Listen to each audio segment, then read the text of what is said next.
Hello travelers, Boardman21 here, and today is a Necromancer Marrow Shard build. Now this build is going to be an updated version of the Marrow Shard build that I did in 8.1, but it's going to work slightly differently. I didn't want to run Wandering Spirits, and as you guys know, Marrow Shards consumes health, so we will run it as a low life build, and because it doesn't use mana, it seems like you need something that's going to take your mana so that, you're not losing out on anything. And what we did in this build is I changed it to where you're going to be using the zombies. Why zombies? Well, zombies are new to 8.2, but they're also going to do several things for you. Even though Marrow Shards will be the main form of DPS, you'll see that we're actually having lots of action, lots of cool interactions going on with the zombies. We put the zombies on a 10-second cooldown. They do cost a lot of mana, but that's perfectly fine. 10 seconds is a lot of time to get mana back. When they go off, we'll only have to cast it once every 10 seconds. We get 5 zombies. When the zombies die, they explode. They do damage. When they die, they also have a minion be replaced. I believe it's the Vanguard. It might be a Skeleton Warrior. Either way, they replace themselves with a minion, so you get a minion that will fight alongside you. On explosion, they'll have a chance to cast Marrow Shards, your skill tree Marrow Shards, from their location. That won't consume health. I haven't really noticed that happening, even at a 30% chance. I almost think it's bugged, but I've been keeping an eye on it, and every now and then, it's just kind of hard to tell, but I don't think I've seen it. It's hard to tell inside of the explosion and where it's going. And then the other thing that they'll do is they generate you ward, which is nice. Not going to be a whole lot because we don't build into any minion health or any sort of minion survivability. But another thing that they'll do is when they die, they have a chance to do Infernal Shade as well. So they'll proc Infernal Shade, they'll proc Marrow Shards, and they'll have minions replace them on death. They'll give you ward, they do damage, so you get a whole lot of interactions, and all you have to do is cast them once every 10 seconds. Then all you do, transplant around, use Marrow Shards, do lots of damage, and it's kind of a cool, it's a little slower paced, but it's actually pretty fun to play because there's a lot going on, but it's relatively simple to understand and very easy to play since you really are only using 1 or 2 skills. Alright, speaking of skills, I'm running Infernal Shade, Summon Volatile Zombie, Marrow Shards with +2 levels, Transplant, and Ripled.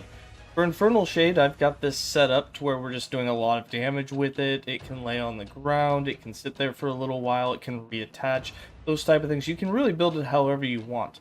I've got 2 points in Influence, 3 points in Fanning the Flames, 1 point in Blaze Shield, so there's a chance for a Blaze Shield which will deal more damage and have a larger area. 1 point in Fleeting Shade to increase that damage. It will reduce the duration. 1 point in Lingering Flame, so it can wait on the ground. 1 point in Purgatory, so it can do more damage per second that it is on the ground before it attaches to an enemy. 3 points in Cackling Flames.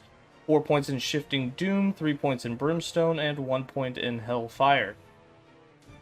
For Summon Volatile Zombie, we have this set up to have a cooldown, so it'll summon 5 of them at once, but it'll have that 10-second cooldown. They're also going to give you ward when they die based on the amount of health that they have. They're going to have a chance to do Marrow Shards. They're going to summon a Skeleton Warrior when they die, and they're also going to have a chance to do Infernal Shade. So I've got 2 points in Forceful Commander, 3 points in Bone Pack. This will give them that 30% chance on their death for Marrow Shards to go off.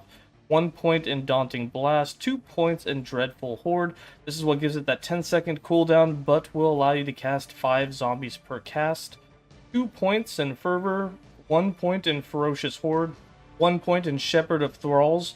This is what will give them an increased explosion area, but also will summon a Skeleton Warrior on their death. That's guaranteed. We got 1 point in Path of Destruction, 3 points in Necromantic Fervor. This will allow them to heal you for a portion of their life when they die.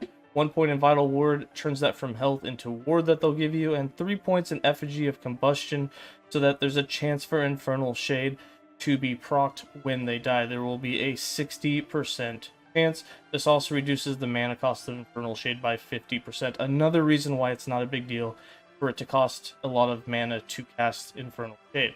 For Marrow Shards, I do have +2 levels with it. I've got 5 points in Ossumancy, so there's a 70% chance for you to double cast it. Didn't max this out because we needed some of the points in other parts to make it hit harder. We've got 1 point in Bone Knives. This will make Marrow Shards and Bone Splinters deal 75% more damage. However, the Marrow Shards no longer pierces, but the Bone Splinters will. We've got 2 points in dead weight. This increases the hit damage but reduces the projectile range of both the Marrow Shards and the Bone Splinters, but that's fine, we can increase that later. We got 1 point in Bone Splinters. This allows Bone Splinters on hit, so we don't pierce with Marrow Shards, but when it hits an enemy, it'll split off. But then we put 1 point in Marrow Caster, and this will make it to where now instead of waiting to hit an enemy, wherever we target the Marrow Shards, it will eject, it'll explode at that point, and then the Bone Splinters will go out in a cone shape from that point. The closer you have it to your character, the more AoE you're going to have with it. Remember, they only go a certain distance. We do increase that, but you want to make sure that you don't get too far away from the enemies. It's not going to go off your screen. We then got 5 points in Carving, so Bone Splinters hit for 150% more damage. 4 points in Ghost Splinters, so they travel 100% further.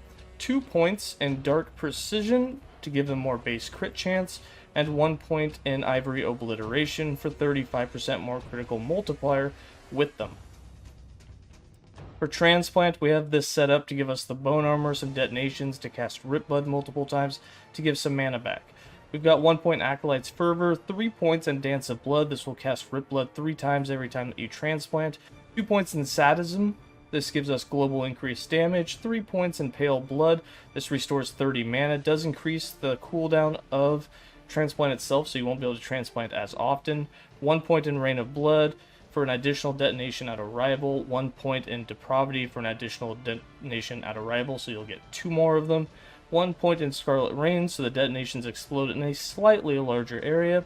3 points in Bone Armor, 2 points in Plated Bone, and 3 points in Apostasy to give you increased duration and effect of Bone Armor when you transplant. And then for Rip Blood, we have this set up to give us ward, to do the blood splatters, and it's just going to give us a lot of ward based on how much int that we have, and it'll be quite a bit. So every time we transplant, we'll just get a boost of ward because the Rip Bloods will be cast on enemies close by automatically.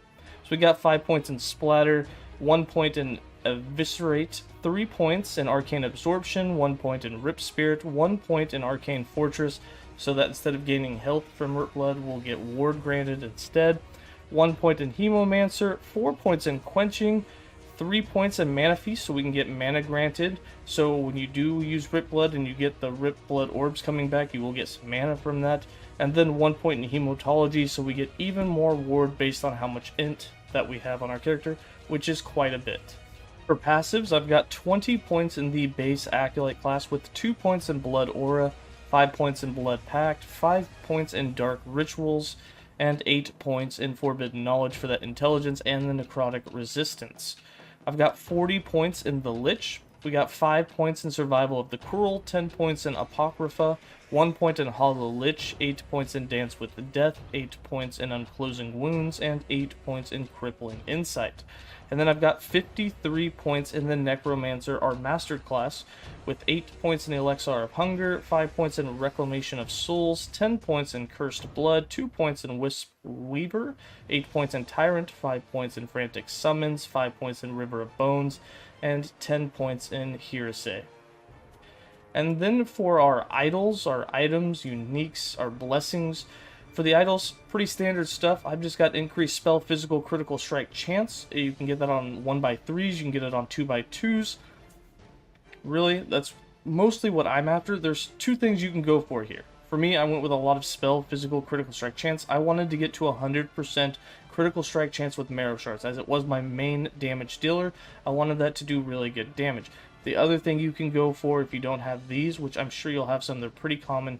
If you don't have them, you can go for the increased projectile range of Marrow Shards and Bone Splinters, and putting on some of those, which I believe it only comes on 1x4s. I could be mistaken, it could come on some 1x3s.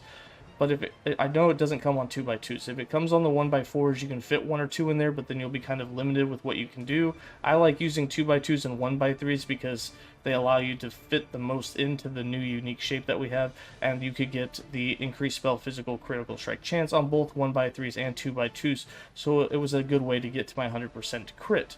However, like I said, you can also increase the range of Marrow Shards so that they can go further and you can hit things from further away, even off screen if you really maximize upon it. We are wearing 2 uniques in this build. I am wearing Zanguius and the Last Steps of the Living. It's a low life build. This should come as no surprise at this point, as we wear on almost any low life build that we do. And then I'm just going to hover over the uniques again. The build planner will be in the description below. There will be a list of most important stats that you'll want, both defensively and offensively. Feel free to check that out if you have any questions. Again, this gear not going to be 100% of what you want. This is what I am wearing on my character, although some of these tiers in here are just maxed out at tier 5. It's just easier to put them in that way. However, on my character, there's 3s, there's 4s, there's 5s all over the place.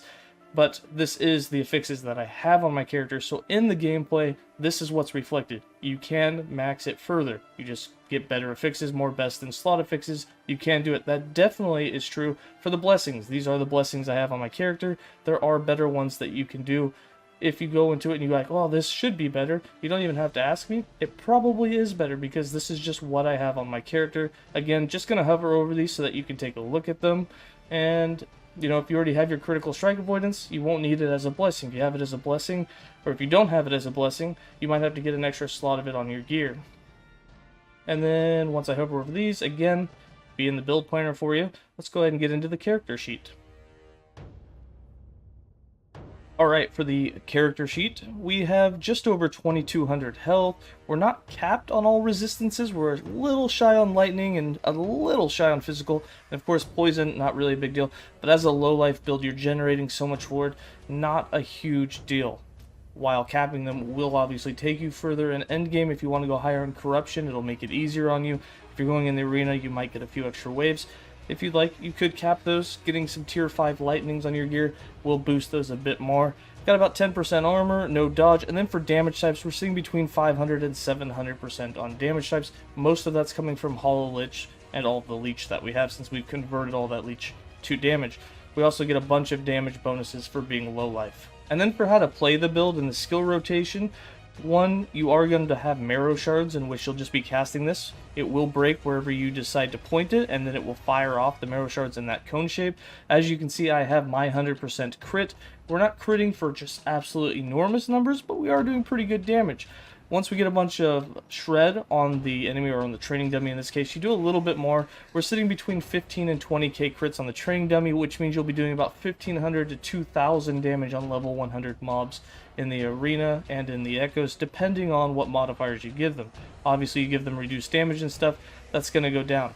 Now, the other thing that we do here is you're going to transplant. You'll get the 3 Rip Bloods. They will give you a bunch of extra ward. You'll notice that I'm sitting at just about 5800. When I do this transplant, it will jump us up to about 5900. So not a lot of ward, but you do get a little bit. And then the other thing that we're going to have going on is the Volatile Zombies. As for the Rip Blood and Infernal Shade, you don't actually have to have these on your skill bar. You could run something else if you wanted. I'm not going to put that here to make it too confusing, because when you don't have the same skills on the skill bar as in the specialization slot, too many questions get asked. But yes, you can switch these 2 slots out for something else. For the Summon Volatile Zombies, I put it on autocast. That's really all you have to do. They're just there for a little extra damage. When you summon them, you'll get all 5. You can have 6 maximum, so when I summon the next 5, only 4 will explode, so we'll have 6 total. But when they do explode, you will notice that we get about 300 ward. You can get more if you give more minion health on gear. I don't have any. You'll also notice we got our 3 Vanguards, and we had, that time, 3 Infernal Shades pop up. This time we had 2, one being a Blaze. It's doing decent damage, not a ton, but some.